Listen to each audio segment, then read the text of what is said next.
Vamos ao poema, então, que você amenizar um pouquinho assim, o tema, Com certeza, né? vamos Nós lá. vamos falar de coragem, porque esses nossos tempos são tempos que demandam coragem. Tem que ter coragem. Não é verdade, Evandro? Para tudo, então, né? Esse poema é de minha autoria, de 1984. Certo. Né? Ele é, vamos dizer assim, ele é no estilo modernista e ele fala, vamos dizer assim, do que é a coragem. Né? Então vamos lá. Coragem. O que é a coragem? Não seria uma forma enrustida de desprezo pela própria vida? Já a coragem romântica e magnânima, de lutas entre heróis, batalhas sem mortos, entre iguais, conhecendo o vencedor só no derradeiro instante. Mas a coragem, de verdade, é aquela do levantar-se da cama todos os dias, aprumar a cabeça e viver as venturas e desventuras dessa vida. Esta é a verdadeira coragem, meus amigos. Diária. Acordar para a vida. Diariamente. Isso aí. Muito, muito interessante, muito bacana mesmo. E é um poema que assim a gente lê, já vai, né, divagando a imagem da coragem, o que é, a gente começa a se perguntar. A gente tem tantos medos a serem vencidos durante o dia, né? Verdade, verdade. E essa... E tantos desafios da nossa vida. Exato. Né? O dia a dia um pouco é medo, desafio. Um pouco é desafio. O que não é um é outro, mas a gente tá aí, tem que vencer os dois, e né? E tem as conquistas, né? Exatamente. Coragem, você conquista coisas. Com certeza. Você conquista situações, né? Tem mais um poeminha desses aí, de um tema atual, assim que... Olha, você escreveu em 1984, há mais de 34 anos, né? Mais ou menos. Isso. E é atual. Vamos falar né? É atual, sim. Atualíssimo, mesmo tendo esse tempo que foi escrito, a coragem são temas universais, né? Todos os momentos um tema universal. Esse outro que eu vou ler agora, Evandro, ele na verdade ele fala sobre esperança. Né? O fundo dele é a esperança. Né? Chama-se Céu Clichê. Céu Clichê. Ora você dirá, céu cheio de estrelas, nada é mais clichê. Mas lhe direi que para vê-las, todas, plenas, fujo para longe das luzes, na praia deserta, e fixo meus olhos naquele céu cheio de estrelas. Permito a loucura e a inocência, para ter o olhar capaz de perder-se no céu da noite para ver estrelas. Azul profundo, quem nunca viu e nunca verá, e quem esqueceu na infância o que é um céu cheio de estrelas. Então, a gente não deve perder a esperança, ou a gente, quando a esperança nos falta, a gente volta lá para a infância um pouquinho, para ver como ali nós tínhamos uma vida cheia de esperança, e temos que trazer isso para hoje. As coisas simples tinham um grande valor, né? O simples já fazia a diferença, né? Desde o sentido figurado, olhar para o céu com as estrelas e tudo mais, como a esperança de um amanhã melhor, cheio de vida, cheio de esperança. Perfeitamente. Isso é muito Perfeitamente. bom, isso é muito interessante. E esperança essa também que os brasileiros estão vivendo neste momento, que é uma esperança e um medo. 2 temas do teu poema, né, de poesias suas, e que relatam exatamente um momento assim que é decisivo, é crucial para o desenvolvimento aqui do nosso país. Desenvolvimento da sociedade, desenvolvimento econômico, e que a gente pode entrar agora também naquele tema, uma opinião sua também sobre a questão da reforma da Previdência, muita gente preocupada como vai ficar a aposentadoria, né? A Previdência hoje, a Previdência com a reforma, o tempo mínimo de contribuição, cálculo, pensão por morte, que são temas bem pontuais, e acúmulo de benefício e prestação continuada, é para todo mundo. Quem mais vai sentir o peso da reforma da Previdência? Né? É o que é bastante discutido aí, uma opinião sua para explanar um pouco mais. Evandro e ouvintes, tá? Eu acho que você também tocou num ponto muito interessante, que é o seguinte: na verdade, todo mundo tem dentro de si, dentro do peito, a vontade de que o país dê certo, que o país funcione, né? Que tudo vá bem para todas as pessoas. Tá? Então, assim, ó, eu não quero dizer que A, o B ou C tem razão e o D ou E não tem a razão. Não é isso. Eu acho que todos têm o desejo de alguma coisa melhor. Mas esse desejo, eu acho que ele tem que vir acompanhado de participação e de responsabilidade, tá, nas decisões que se tomam. Até em família, quando se toma uma decisão, vamos dizer assim, que é conversada entre os membros de uma família, todo mundo chegou a um consenso, né? Todo mundo opinou, eu acho que é uma decisão muito bem fundamentada e ela tem a possibilidade grande de chegar a êxito. Agora, quando são tomadas decisões unilaterais ou as pessoas se abstêm de participar dessas decisões e depois dizem, não, mas olha, eu não concordava com isso, mas depois não é certo. Então, o melhor momento é a gente participar agora sobre todos os temas do nosso país. Tá? Previdência é o tema que tá na pauta. Tá? É o E eu, falando em leitura, veja, eu fiz a leitura integral do texto da PEC, tá? da proposta de emenda constitucional chamada Nova Previdência. Fiz a leitura total. E eu posso dizer que há uma série de coisas que me deixam preocupados. Tá?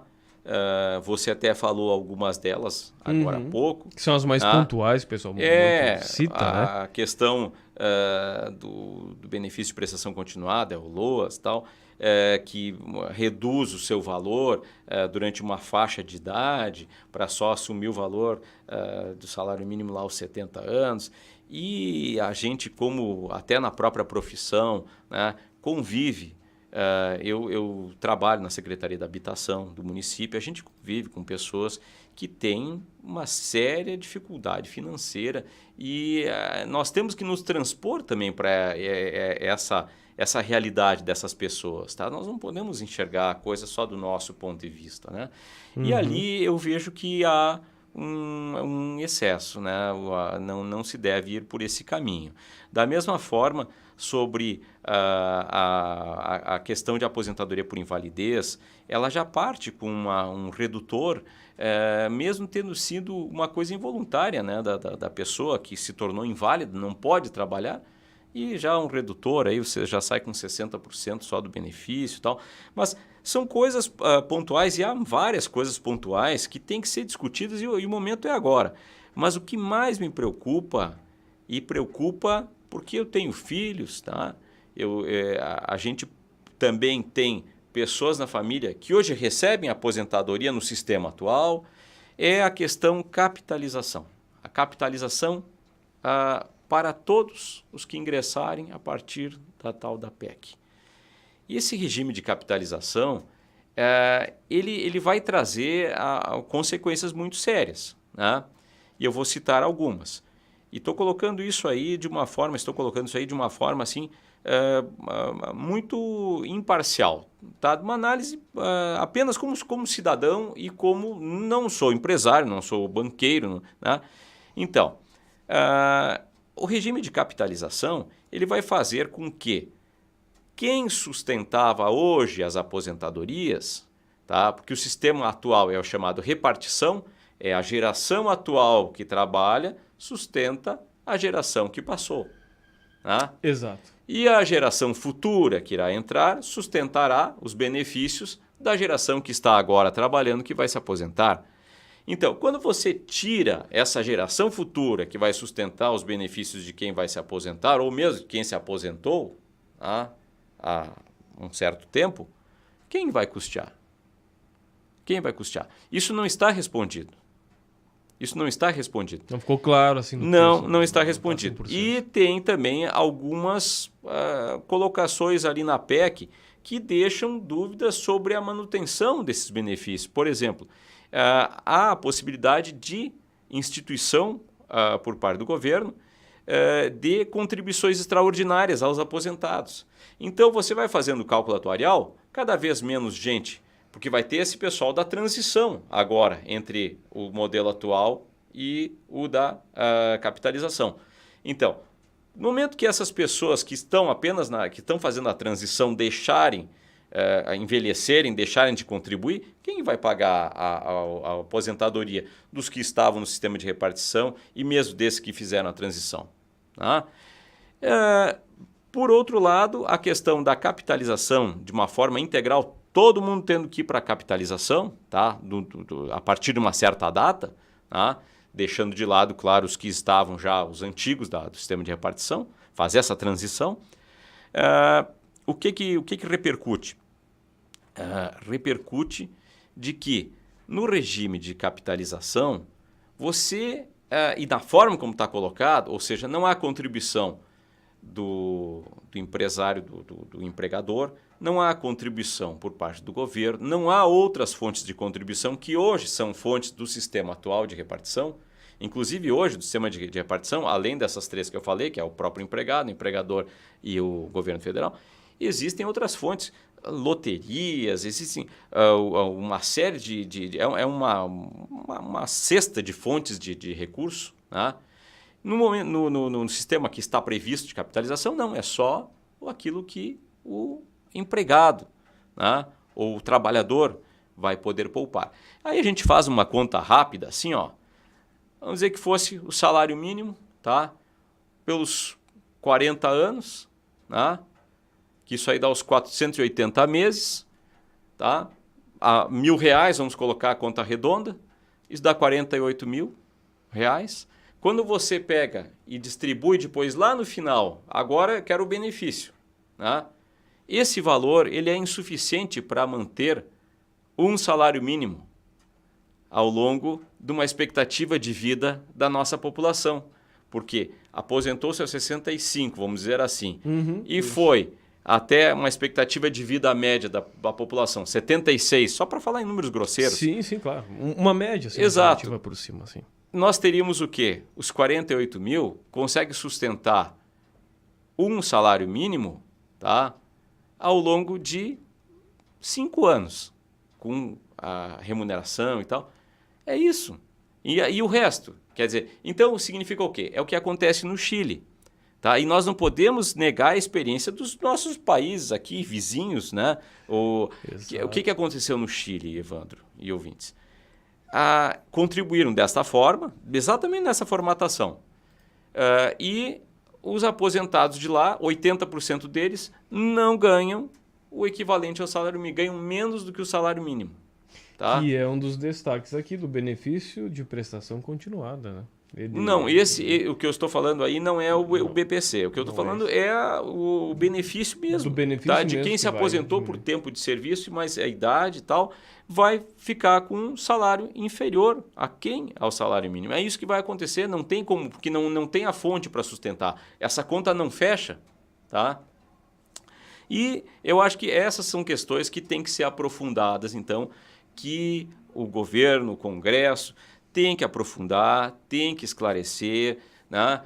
Eu vi uma série de políticos também dando opiniões às vezes divergentes, mas às vezes opiniões muito interessantes, como por exemplo, não quero fazer aprovação nem desaprovação, tá, de político A ou B, mas foi colocado por um deles que seria interessante a capitalização para vamos dizer assim, uma parcela do benefício que excedesse aquela parcela base que fosse hoje, que nem hoje, até os 5 ou 6 salários mínimos, até 5 ou 6 salários mínimos que se mantivesse sistema de repartição.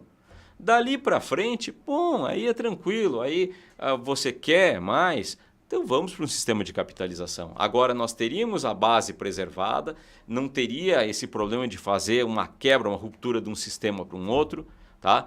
E que a gente não vê assim no mundo, nas experiências mundiais, não tem isso que tenha funcionado bem. Tá? Eu fui buscar a experiência, são 30 países que tentaram fazer isso de uma forma abrupta e 18 deles já voltaram atrás e outros estão tendo seríssimos problemas justamente nisso. Quando chega a idade do beneficiário buscar o seu benefício, não tem, tá?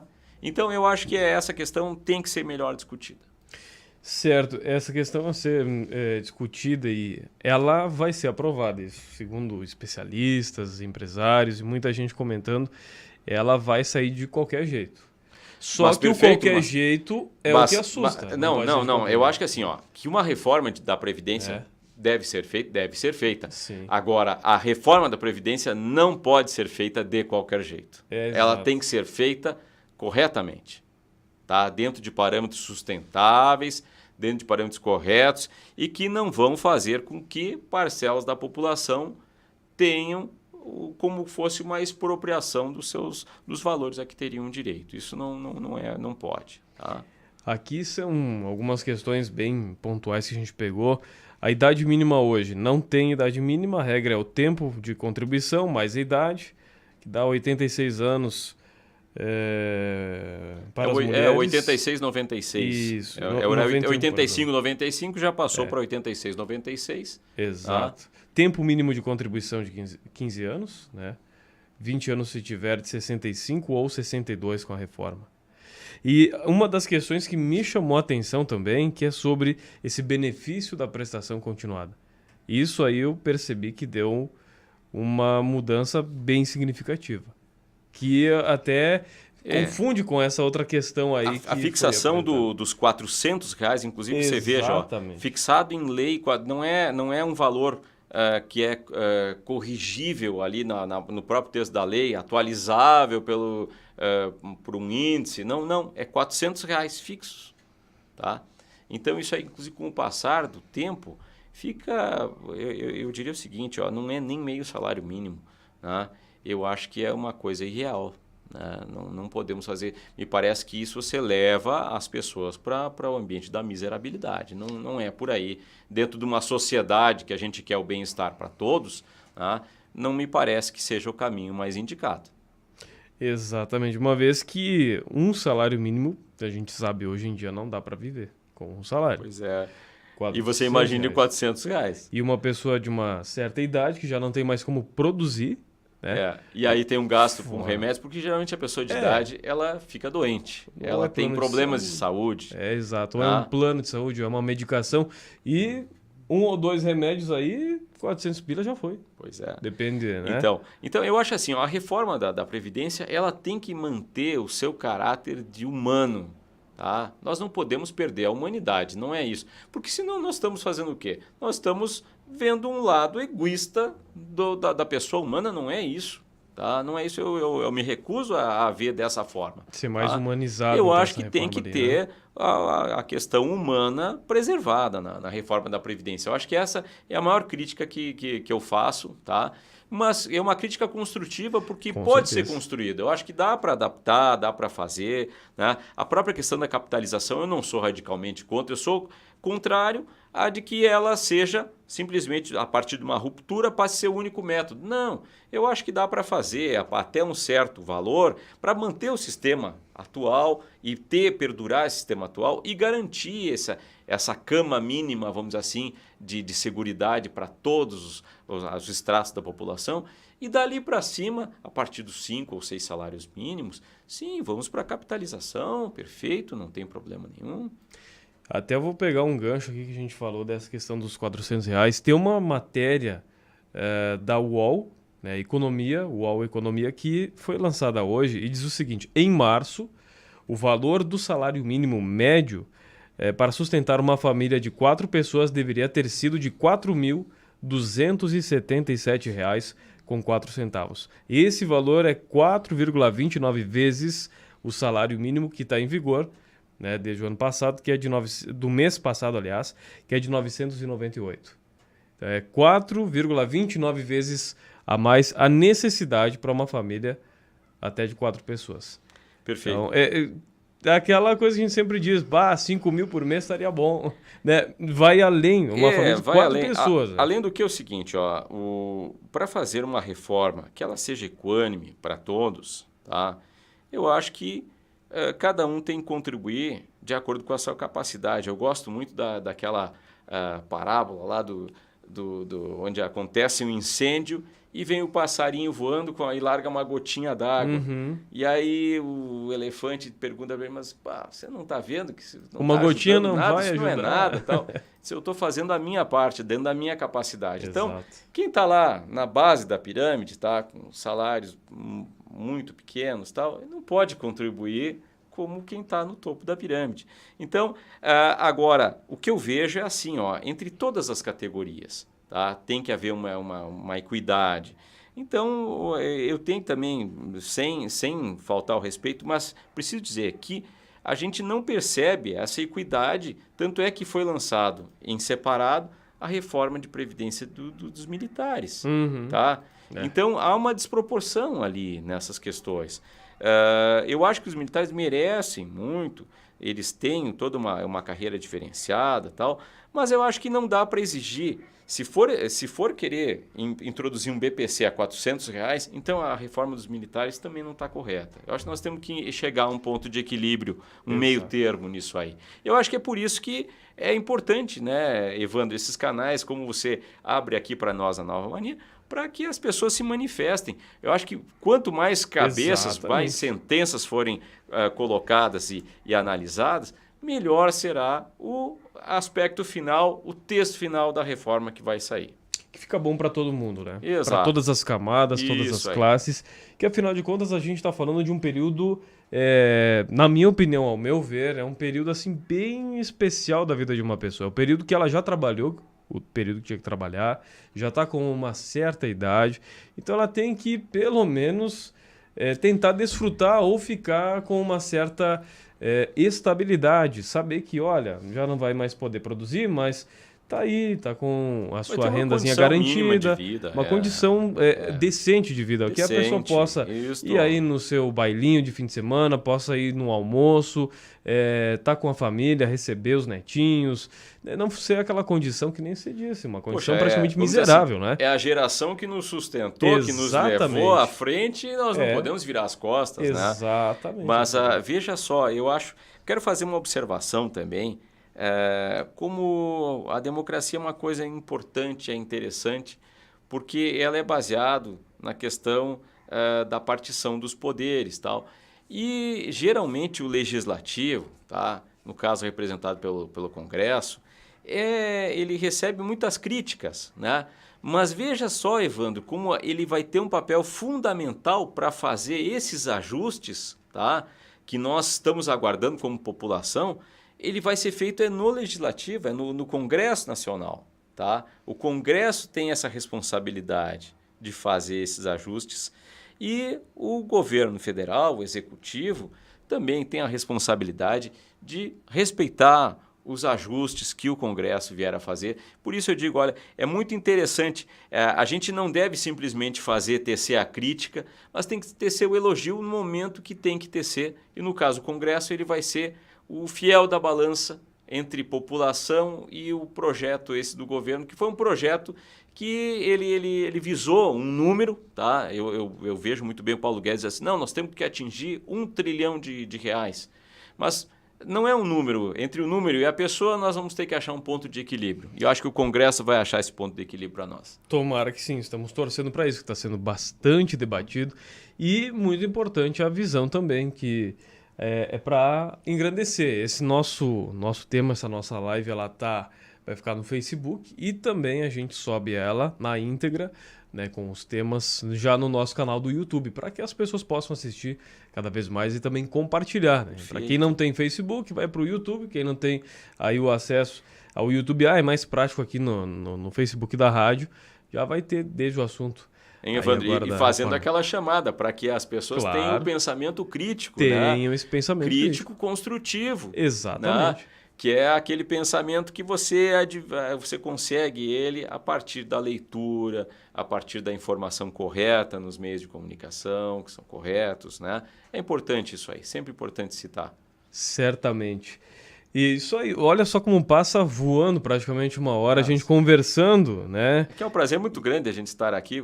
E a conversa vai fluindo. Exatamente, com a pessoa como você ali, que tem ideias maravilhosas e tal. E a audiência da Rádio Nova Mania, que é uma audiência extremamente qualificada, né? Com certeza é muito prazeroso a gente estar aqui. Legal, bom demais. E agora, aqui pegando para Caxias do Sul, como é que você vê aí esse ano aqui em Caxias do Sul, em termos político, e também dar uma pincelada assim, como é que está a questão do comércio? Está muito retraído. Eu vejo que ele ainda não está reagindo muito ao comércio. Tá um pouquinho, como eu vou dizer, receoso esse 2019. O pessoal tá com aquela... aguardando o momento certo para as coisas darem certo. É isso que eu percebo. Estamos esperando. A expectativa é positiva, mas o pessoal está ainda segurando. Está ainda um pouquinho parado, não está reagindo. Verdade, Evandro. Eu acho que até você resumiu muito bem. Eu tenho contato até pela minha profissão, né, como engenheiro, mas com o pessoal do ramo da construção civil, com as casas de comércio deste ramo, tá, dos materiais de construção, tá? Uhum. E de fato o pessoal ainda considera esse 2019 como um ano de compasso de aguardo para ver o que vai acontecer, para ver como é que as coisas vão se alinhar. Eu até gostaria de ver a questão da construção civil ser retomada com mais força. E para isso o governo federal me parece que é um dos propulsores, é um alavancador. Nós temos, por exemplo, na questão do Minha Casa Minha Vida, tá? Que seja dado o nome dessa administração, desta gestão agora do governo federal, né?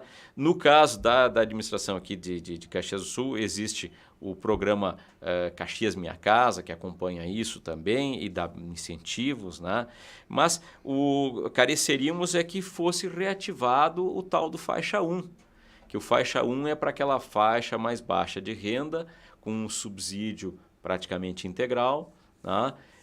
Bem como os empreendimentos da faixa 1,5, que também pegam aquela faixa mais baixa de renda, que abarca uma população muito maior, e que, você veja, o faixa 1 hoje ele está praticamente torneira fechada, não tem empreendimentos. Tá? O governo federal não abriu. Tá?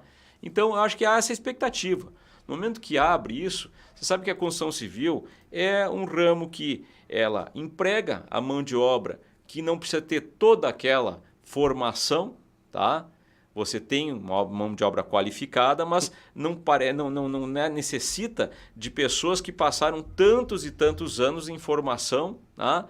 E você também consegue pegar a indústria toda de produtos da construção civil, que é vastíssima no nosso país. Toda a linha de ferragem, isso. de material de construção. Isso, e com isso a gente alavanca, né, com certeza, uma economia, né? A economia de uma cidade, a economia de um país, a economia do estado. Né?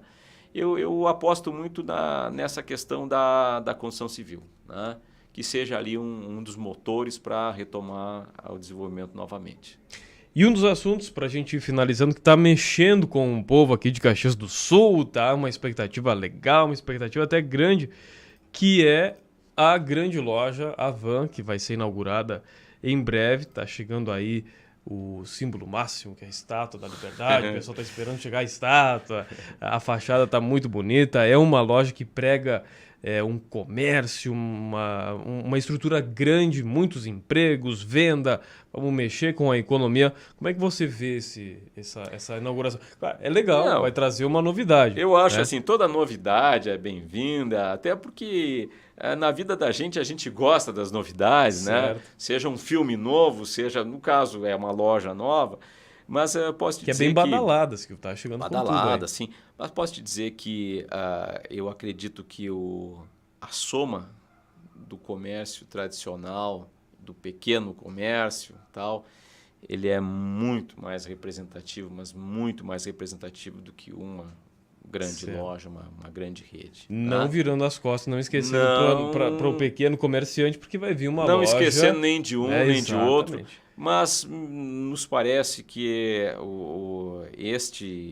se é para, vamos dizer assim, buscar algum tipo de incentivo para uns e outros, eu diria que o incentivo no pequeno comércio ele rende muito mais empregos e muito mais alavancagem econômica do que nas grandes redes, né? Porque um dos comentários que a gente teve essa semana aqui com outro entrevistado foi assim que ele até citou. Para a gente sentir que Caxias do Sul é um solo fértil para empreendimento e para comercialização, é um dos exemplos, a chegada dessa grande loja, que é a Havan. Isso mostra que, olha, eles não depositam a confiança em qualquer lugar. Caxias do Sul, então, para dar uma mexida nessa autoestima e fazer o pessoal enxergar, olha, estamos bem no cenário. Não, com certeza, nacional, né? Caxias do Sul, a gente tem que reconhecer com muito orgulho, tá? Eu tenho muito orgulho de dizer que Caxias do Sul é um polo regional, tá? É uma área de aglomerado urbano, tá? É uma das dois aglomerados urbanos que temos aqui no nosso estado. Temos a região metropolitana, tá? Que é da capital metropolitana, porque é da capital. E os aglomerados urbanos nós temos aqui Caxias do Sul, Exato. com todas as cidades do entorno, tá? Cidades que nos identificamos por demais, são, né, nossas co-irmãs, e temos o outro aglomerado urbano, é o de Pelotas, Capão do Leão. Tá? É verdade. Então, são polos, tá? Então, Caxias do Sul é um polo e ela é atrativa, sim, para esses grandes empreendimentos. E eu poderia dizer o seguinte, que talvez Caxias do Sul tenha mais a dar a esse grande empreendimento do que o empreendimento dar a Caxias do Sul, tá? Me parece que é reverso a minha leitura, né? Porque Sim. pela pujança de Caxias do Sul, né? Caxias, ela tem, na sua opinião, até eu concordo, muito mais comércio daqui, né? E, enfim, indústrias que exportam do que para receber. Vamos depender de uma loja nova para aumentar a nossa confiança. Absolutamente, não, absolutamente. Mas é bem-vinda. Com certeza. Bem-vinda. Toda vai dar uma novidade mexida legal aqui no cenário da economia, com empregos, com essa questão toda aí, que ele traz esse marketing de empreender, de trazer uma loja e tudo mais. Então, essa é uma das opiniões que sempre vou perguntando para as pessoas que são de Caxias do Sul, que são bastante influentes também, que tem esse ponto de vista. Não, com certeza. É muito vamos dizer assim, a evolução econômica que se trouxer para Caxias do Sul é um ponto positivo. Tá? Sempre muito bom. E eu considero assim como um ponto positivo. Perfeitamente. Grande Juliano, hein? Juliano de Ros. Acertei? Isso. Eu tava errando às vezes a pronúncia, agora peguei bem certinho. Te agradecer mais uma vez pela presença, sempre com portas abertas para a gente falar sobre assuntos atuais, assuntos relacionados até a questão aí da construção civil, para um próximo debate, uma próxima conversa. Tranquilo. E espero que o cenário já um pouco mais esclarecedor, um pouco mais claro, tanto da reforma previdenciária, como também da economia, e também trazer um pouco mais dessa poesia, desse conhecimento todo aí, para levar para essa gurizada aí, para os jovens, né, para as pessoas a irem até o encontro de vocês da Academia Caxiense de Letras. Veja só, né? As pessoas até me perguntam, mas como que um engenheiro, uma pessoa que tem a formação na área da matemática, na área das ciências exatas e tal, como é que, né, resolveu escrever poesia e tal? Eu sempre digo, acho que as pessoas são muito mais do que apenas uma faceta. A gente vai descobrir que nós temos tantas facetas, né? Tantas potencialidades, e nós temos que explorar essas potencialidades que Deus nos deu. Exatamente.